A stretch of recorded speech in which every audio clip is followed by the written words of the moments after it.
Hi everyone, welcome to our program The Word for Today.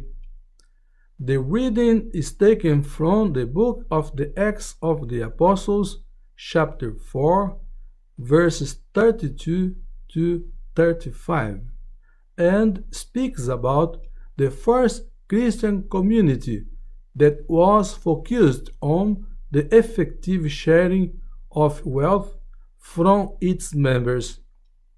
This text is part of the whole book of the Acts of the Apostles, which speaks about the Church of Jerusalem. We read this in the book of the Acts, chapter 1, verse 12, to chapter 5, verse 42.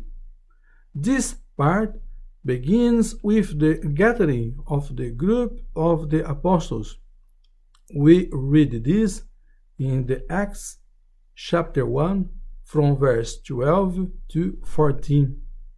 As it ends with the Gamaliel's intervention, a good man, doctor of law, appreciated by the people in favor of the group of apostles.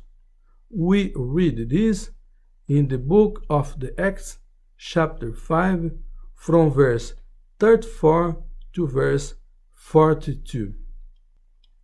We read in this text that the apostles are facing the reality of material goods in the context of their testimony of the word.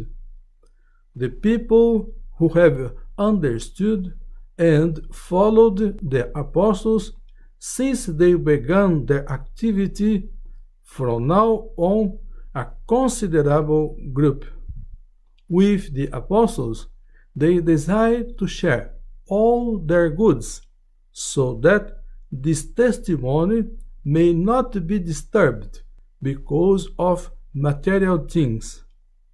On the contrary, they seek to share their possessions, so that they may exempt themselves from material things and to continue their work together in community in its beginnings.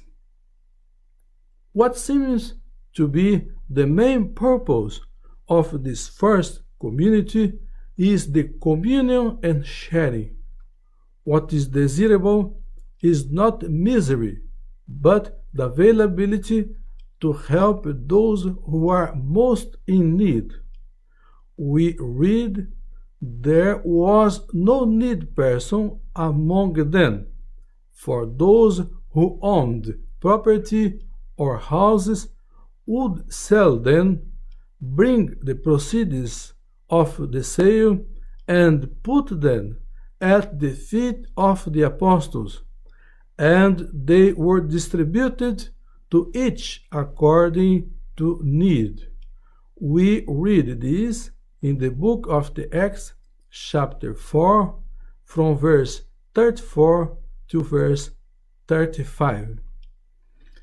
For us today, this text shows the principle that forms and structures the foundations of the community in its beginnings. It is the communication of material goods that organizes now people's lives. The main concern here is not to provide a basis for building up a community life outside of the reality and context where the apostles and their companions lived. The community has lived and faced the problem of lack of material resources in a creative way. The members of the group seek to help the needs of their members in a collective way. Thus, the main purpose of witnessing the word remains as the primary mission of the community. The communion of material things now is understood as a natural continuation of the common faith that animates the community life. Amen.